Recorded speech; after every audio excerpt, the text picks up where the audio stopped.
I try to simplify things a lot. So PLCs, at its core, the outcome is to ensure mastery of essential skills and competencies. That's what a PLC is. That's very results oriented.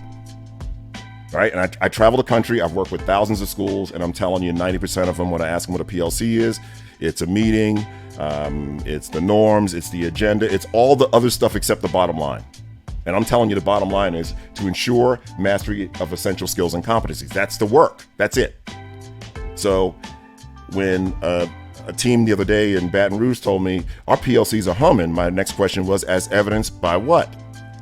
And with sincerity, they talked about meetings and agendas and everybody's on time and we respect each other, but they never got to the bottom line, right? You only know they're working when we are consumed with monitoring every student's progress toward mastery of essentials. That is the work. There are a lot of moving parts to it, but I don't want you to take your eye off the bottom line.